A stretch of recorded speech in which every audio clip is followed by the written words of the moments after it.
All right. I want to thank you all for being here. Tonight we're doing health as a whole, finding your why. I'm going to be really pressing into a lot of brain health because when we look at aging, we look at longevity, we look at function, brain health is one of the major drivers of what's going on there. 1 second, guys. Sorry about that. All right. So looking a lot at brain health, what's driving brain health, what will help with brain health, what will help with body health. But think about this, and this is what I want you guys to understand. Have any of you studied for long periods of time, like hours, hundreds of hours? No, we all have done that, right? How does your body feel after you've studied for that long period of time? Exhausted, tired, but you didn't physically do anything with your body. You were working that brain. So your body literally is a reflection of what your brain is going through. So if we are somebody that, let's say, has compromised brain health, then we fatigue quite easily. We could have seizures. We could have emotional outbreaks. Depending on what part of the brain is fatiguing, will literally drive whatever underlying issue there is. There are different things that can drive how healthy the brain is, how the neurons are, and so forth. And those are the things that we're going to go into. So with that being said, do any of you know what the World Health Organization, how they defined health? Any question, any ideas? I know there's some ideas, but I still like their definition, so that's why I'm going to use it. So their definition is optimal physical, mental, and social well-being, not merely the absence of disease or infirmity. Yeah, thank you. So from the crowd, we got, yeah, thank you, because what have we been taught? Disease and infirmity, and if you don't have it, you're healthy. That's not true, though. That's the end stage. We want optimal, perfection, highest level. So there are things like optimal aging. There are things like optimal health, optimal function. That's what we're going after. So how do we keep that optimal function? We obviously have to look at physical, mental, and social. A lot of what I'm going to go in today is related to that with the brain. But we want to make sure that when we're doing these things, that we are looking at our life in those major criterias. And we've all heard of the millionaire who then commits suicide because the social is not there. Whereas you have the other half where you have the person who's not wealthy and they're very happy because they have that social collective network. I'm not saying they're independent. They can all go together, but we want these different facets of our life to be at that peak, that optimal for us to heal.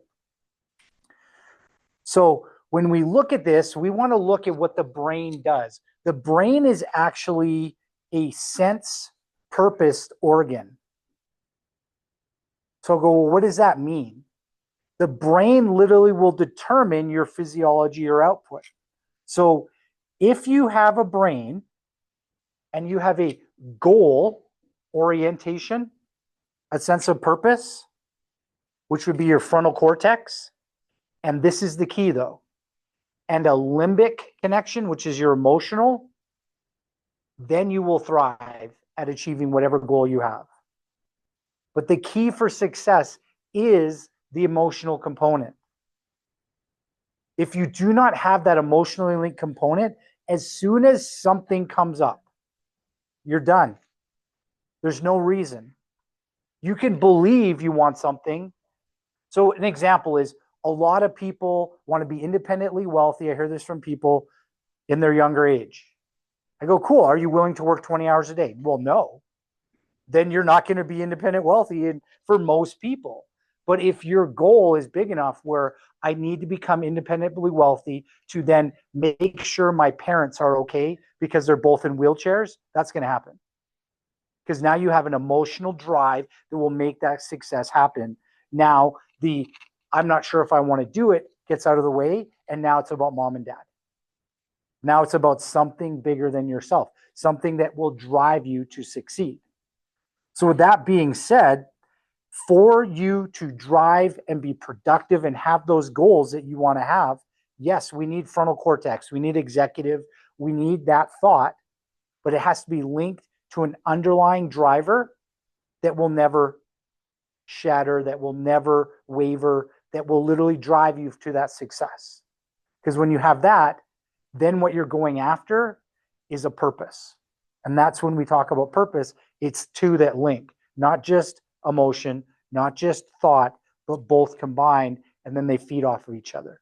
Because then when it gets hard, you will actually keep going. And we've probably seen that.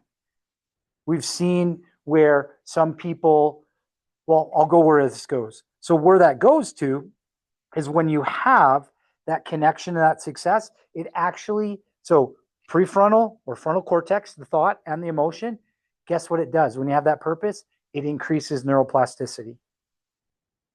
So that means more connections can happen easier in your life. It will also decrease and help you modulate cortisol levels, pull it down, and increase vagal tone. This is that drive because of that underlying emotional thing. And then you can get the ideas of what you need to do after. Where people get stuck in the other aspect of things is if they're just doing it for superficial reasons or non-emotionally driven reasons that don't have a staying power, you can get what's called burnout. A lot of people see that, or dopamine dysregulation, where you get the high and then drop and then high and then drop, because there's no underlying drive that will actually push you. So what I'm basically showing you is if there's something that really needs to be done, then why do you do it?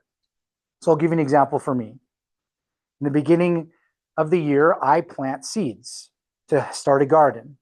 And I start them really early, crazier than what most people say they're supposed to start, because I know that my daughter loves eating peppers and tomatoes off the plant, and it makes her really, really happy. So my emotional drive is seeing that smile on my daughter. My doing this stuff for 3, 4, 5 months and then putting in hours to rototill the garden, making sure everything is good, that's no fun. I don't like doing it. But to see the happiness and the giggles and the daddy, let's go pick, that is worth it for me. So the same thing has to be for you on whatever you want to achieve. If it's, I want to see my grandkids when I'm camping, if it's, I want to be able to do X, Y, Z, that's the link of why you do what you do. So and this is why we ask you, what is your why when we're doing the history? We want to know your emotional link so we can tie it back and help you go forward when it gets hard, when work gets in a way, when, say, finances become an issue, when emotional stress becomes an issue. We want to get back to why you're actually doing it. Because then we can help you move forward and coach you along to help you succeed, because that's ultimately the goal. That's why we ask the questions and do the things that we do. So then we look at, well, what are the underlying brain-body connection things that will determine how healthy we are? They're going to fall into 3 major components. We got neurometabolic, neuromechanical, and neuroemotional. I'm going to go through the different ones, and we're going to start seeing how they connect and how they can limit or drive us. So this comes into a big aspect of what we're doing now in the practice, because if you notice, we'll do questionnaires, and if we have a lot of issues, we may do blood work with you, because we're looking at the neurometabolic aspect of your brain health. What is the number one thing that life needs, specifically human? Any ideas? The number one thing. That is correct. It is oxygen. So why do we test? Put the pulse ox on your finger. I want to know how much oxygen you have and what's going on both sides of the body. For you to be healthy, just basic body health, heart health, you got to be at 95. For brain health, we got to be at 97. And that's here at altitude. When you're down at sea level, we want you close to 98, 99, 100. So have a lot of us or any of us gone to sea level and noticed how much energy we have? That's because our blood is thicker and we actually move more oxygen. And for 3 to 4 days, you're literally Superman or Superwoman because you can go through everything a lot quicker.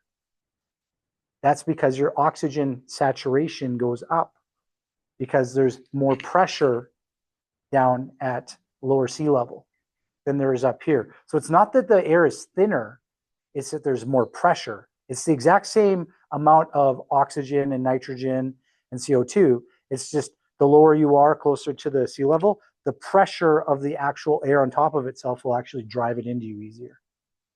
So then when you're higher up, you have less pressure driving it into your actual lungs. That was an aha moment for me in undergrad. I'm like, wow, that makes sense. So that's the first one. So what do we look at? Are we breathing correctly? Are we doing belly breathing? Are we making sure our vagus nerve is working correctly? Are we making sure that when we breathe proportional to the event or the stress that we're in? If we want to be really healthy and we're trying to relax, belly breathing is the key. If we want to get really energetic for a sporting event, chest breathing is actually the key because it will actually turn on the stress response. Breathing via your shoulders up and down will actually make you get more stress, produce more cortisol, produce more adrenaline. So for most people, that's not an issue. Understand that it is very easy to turn on the stress, but it's really hard to turn it off. And that's how our body's set up, so that we can run really quickly, get away really quickly, fight really quickly. So the next one we're going to talk about is blood sugar. So this is number 2. If we have low oxygen, we cannot make energy. If we have blood sugar that isn't regulating correctly, we have problems. I need you to understand this key component. High blood sugar is bad, and low blood sugar is a little bit worse, but it's bad too. So both of them will starve the cells. Both of them will starve the executive center. So have we ever fasted for a long period of time or not eaten for a long period? You ever heard of hangry? Hangry is low blood sugar. That's what it means. It means that your body has a problem turning fat into ketones and actually using it. Because we as a country and as a first world nation are addicted to eating. Literally, doesn't matter what size you are, we're literally addicted to eating. The amount of food that we eat, we don't need to eat. And when you do that, you run on the sugar that you ate. So it means you get 3 to 4 hours, and then you never transition into the other metabolism, which is ketosis or ketone-driven metabolism, where you're actually burning fat to get energy. And the funny thing is when you get into ketones, it actually makes your brain more specific. You actually become more alert and have more energy. But it takes time to get in there. And you want to make sure that you're the right metabolism type to do it. There are different metabolism types. If you're a tall, skinny, lanky person, intermittent fasting may not be the best idea for you. If you're a more substantial body type like me, where you put weight around maybe the chest or the arms or around the mid-waist, specifically the hips, that's a good body type. So if you know your body type, if you're gonadal or adrenal, intermittent fasting is good for you. If you are thyroid, I would not recommend it for you unless you have really well determined blood sugar regulations, because thyroid people or people with really fast metabolisms, they burn the food really quickly. And they'll literally get into low blood sugar issues. So why I told you that high blood sugar is bad, but low is bad as well, is because both of them starve the cell. If you're diabetic or type 1 or type 2, we have the cell and we have sugar and it needs to get in. There are things called GLUT4 receptors, which are little canals that open up. When insulin binds, it opens up and then it allows the sugar to go in. If that isn't working correctly, that's your type 1 or your type 2. So the cell doesn't get any sugar. It's starving. What if you have low blood sugar, below 85? And it's chronically low like that. The receptor is not the problem now. The sugar in your bloodstream is the problem. Both of them will cause your frontal lobe to shut off. That's what hangry is. And when your frontal lobe shuts off, your brainstem will start coming on, and then you become irrational. So we don't want to be hangry. We don't want to have too high. We want to be just right, like the 3 little bears. I'm glad somebody got my jokes. All right. The next one we're going to talk about is inflammation. Sarah, can you get me a mint, please? A mint. I already got water. Thank you. So inflammation, what are the major drivers of inflammation? Guess what? The first 2 things we said are the major drivers of inflammation. The number 1 driver is oxygen that's low, and the number 2 driver is blood sugar that is not regulated. The third driver of inflammation, that is the big one, thank you, that can drive a lot of this is cortisol levels that are not sustained correctly. So what does that mean? Chronic emotional stress. It will drive inflammation. Then we can get into more outliers like viral bacterial infections, parasites, mold, foods, environmental toxins. But the first 3 is 95% of people. You can be somebody who's had inflammation and it drives it. And then we can get to severe cases like head injuries and so forth. But the major ones that usually drive it, blood sugar, oxygen, cortisol. If you have those under control, most everything else is easy to help. You get knocked on the head a couple times, makes it harder. You have viral things that turn it on, makes it harder. So if you look at the people who got really sick with COVID, it was all people who had underlying inflammation. So what did they have? Diabetes, heart disease. What COVID did was boost inflammation. It caused what's called a cytokine storm, or just a lot of inflammation. Just put more gas on the fire is all it did. So inflammation is going to really drive neurometabolic health. Now, there's another thing. I'm speeding up now because I have a lot more to go and not a lot of time. This one is big. It's mitochondrial function. So if you don't know the mitochondria, they're little powerhouses that make energy in every cell. They take sugar and oxygen or ketones and literally will drive it into energy. As we age, our mitochondrial content will actually decrease. It means we have less mitochondria for energy. There are other things that can actually interfere, though, and affect how the mitochondria are functioning. If you are taking a statin, it will interfere with the mevalonate pathway, which determines how healthy your, we've all heard of CoQ10, but that pathway also determines how strong your mitochondrial function is. Mitochondria, the energy, will determine if that cell has enough energy to function and process correctly. And when I say cell, I mean brain cell, liver cell, kidney cell, and so forth.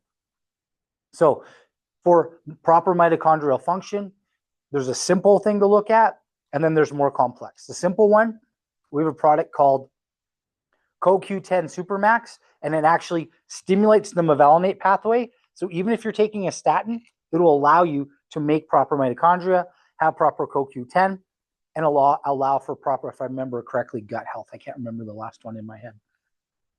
So you want to make sure that the mitochondrial function is healthy for healthy, long regeneration. So we need that energy.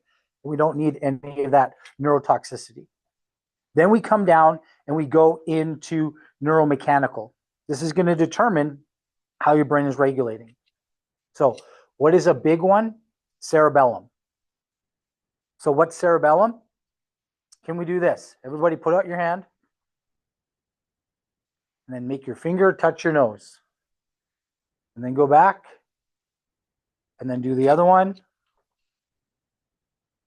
We can do this. Our cerebellum has function. Is it optimal? May not be, maybe. But if we have problems doing that, we can have problems with that, cerebellar issues. We can also look at fine motor function.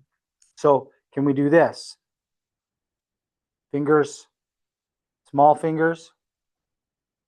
How well we can move our fine motor determines our frontal lobe, our executive center. So if we've had head injuries or problems like that, we'll determine fine motor. What are indications of frontal lobe fine motor problems? A lisp, people who have vision issues, and hand issues. Ultrafine motor is the eyes, obviously. So these are all indications of how healthy the brain is getting stimulated. So guess what the easiest way to stimulate the frontal lobe and the cerebellum is? Going for a walk with a friend. So you're talking and walking, and you notice how you walk, you start feeling better? It's because it literally drives your whole brain to integrate and be coherent. It will make you actually feel calm and relaxed. If you're stressed out, literally go for a walk. Does it work to be on the elliptical on the phone with a friend? The question is, can I be on the elliptical with the phone with a friend? You will still get stimulation as long as the conversation is not too heated. But the only thing I don't like about that is if you're holding, if you have the earbuds in, yes, perfect. But if you're not moving side to side, that can actually determine differences of how you're stimulating the actual brain. Now, the one that a lot of people have problems with but don't know what to do about is vestibular. So vestibular is that balance, that inner ear, that cerebellum, that front. It's literally the first system that comes on. It goes vestibular is 4 weeks in utero, cerebellar is 6 weeks in utero, and then all the primitive reflexes come on after that. So vestibular is your sense of awareness of where you are. So if you have vestibular issues, if I ask you, what does your foot on the right side feel like right now, and you can't tell me, that's a proprioceptive vestibular thing. You can't feel where you are in space. So that means if that person, if we have this is going to make us prone to falls, ringing in the ears. It's going to make us prone to not being aware of who we are and how we feel. And then that proprioceptive feeling coming in will affect how we experience the world as well. So if we can't feel the world and know where we are in space, we'll actually get really anxious. One of the common things that I'll see with people is after head injuries, well, you can see this with kids, but also with adults, is they'll lean forward a lot. And that's because their vestibular is off and they feel like they're going to fall backwards and hit their head. And that causes them to be anxious all the time. So what you'll see is they're called toe walkers. They're the kids that never let their heels touch the ground. That's a vestibular issue. With kids, it's easier, but you'll see it in adults as well. So if you see that, it's literally a brainstem issue that you need to stabilize. The easiest way for us to stabilize that is with some different exercises and the laser through the nose, and you'll watch everything calm down because it'll make that brainstem stabilize. The biggest input that determines how you are, because the brain is both receptor and driver, 60% of the brain's function is to actually receive information. The other 40 is to actually cause responses. So if you get bad information in, you'll get bad information out. So with that being said, you want to make sure that you're stimulating your body productively. So ankle stimulation is the quickest way to get the frontal lobe turned on. Hands, frontal lobe turned on. What's another organ or area that when used will actually stimulate your frontal lobe? It's your tongue. So this is why we feel calm when we're talking to a friend about what we're doing. What's going on? We're actually stimulating that frontal lobe, helping us move forward. So that's why that walking and talking, we're using multiple systems to calm ourselves down. Doc, Yes. so when you say ankle stimulation, by walking or? By walking is important. Yes. Now, you guys ever asked, well, why do we have this vibration plate that we're supposed to get on? It's my way of cheating and making you getting huge amounts of ankle stimulation in a short amount of time. So if I want to stimulate your frontal lobe extremely fast, I say go and stand on that and then start doing the exercises and make sure that you do little squats, and it actually stimulates the ankle and it will drive the frontal lobe very, very quickly. So what you'll see is developmentally, child crawling, they might be saying gaga goo goo, child stands up and starts walking. Within 2 to 3 months, that child is talking because now frontal lobe comes online.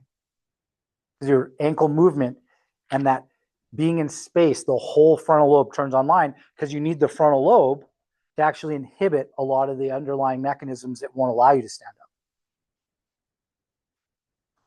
To answer your question. So the last one, I don't know how much time I'm going to get into this. I'll probably just go through this quickly. Neuroemotional. You can get stuck in what are called limbic loops. So what I'm basically saying is you can get stuck in triggers where you think about something, it emotionally triggers you. The feeling that you get from thinking about that re-triggers you to think about that emotion, and it just goes in cycles and cycles and cycles. Does that make sense? So literally, when I felt this way, that person was mean to me, but that person was mean to me, and now I feel this way, and you literally just cycle on yourself.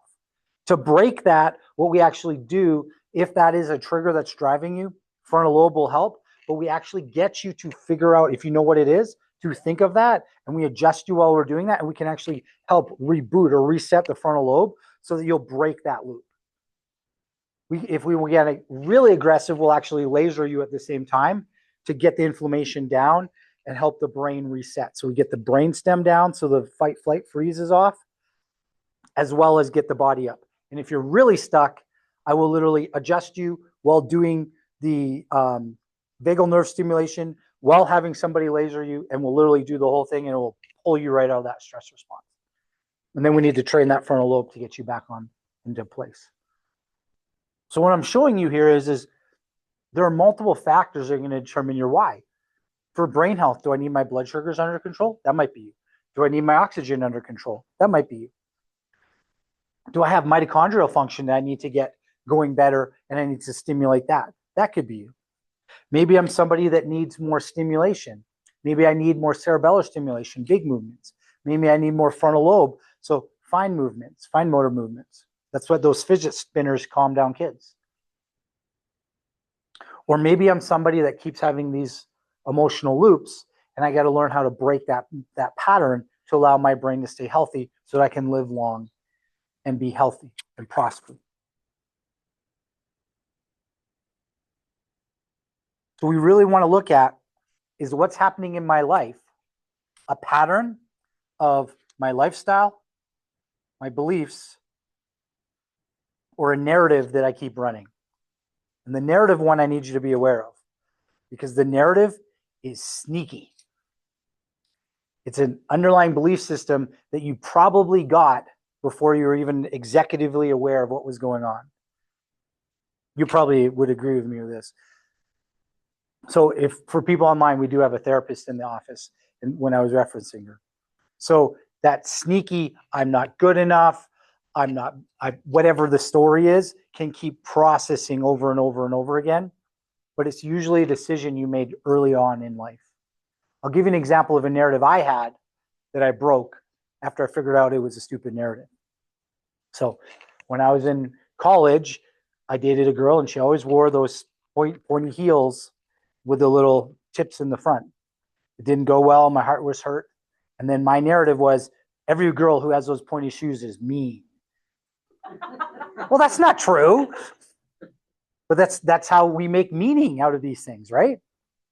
So it's not the pointy shoes, it was the person. But you try to make meaning out of simple things. That's the same thing with like PTSD. You'll make meaning that the red car is what is the bad thing. Your brain just tries to make meaning out of these things, and we have to reset it. Or the music or the smell or the tone of whatever that trauma was, your body will think is the problem.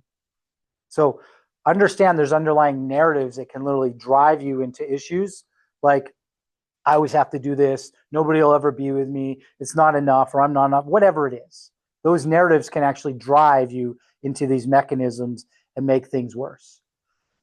If that's what's coming up, I can help you neurologically pattern it, but I would highly recommend a therapist to work through that because that's not my expertise. I can help you when we're training. You go, well, this keeps coming up. And I go, yes. And now you got to go talk to a therapist because I can help you get there, but I'm not going to help you get rid of it.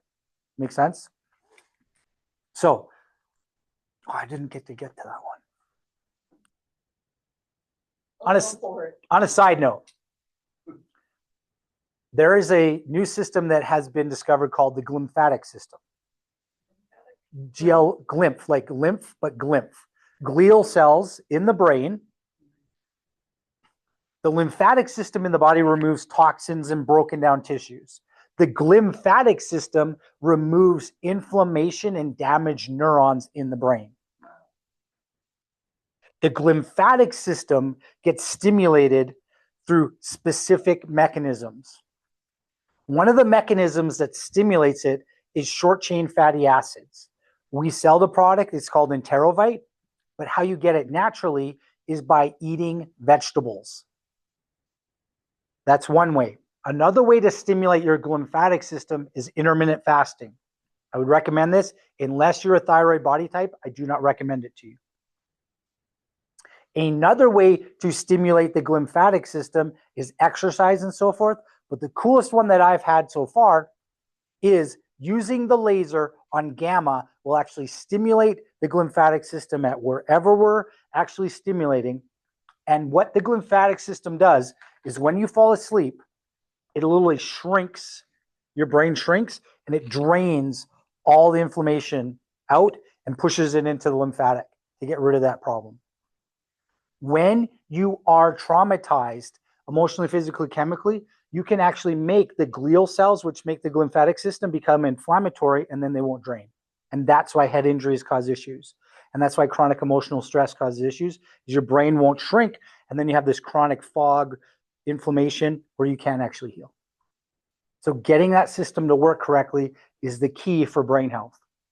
So me personally, now that I have the tool, guess who lasers his brain every day on gamma? And I eat my Enterovite. So my hope and my prayer is that you guys have some takeaways of how do we stay healthy? What are things that we can look at to actually make our brain stay healthy so we are healthy? My hope and my prayer, though, is that going through this, there was one person that you thought about. Think of that one person. And now I want you to understand that our PAD is on June 26th. That's basically a month away. So that means you have a month of time to talk to this person and let them know that our Patient Appreciation Day is coming up. If you don't know what that is, that means we get the full exam at $20. We give it away to literally everybody that you know.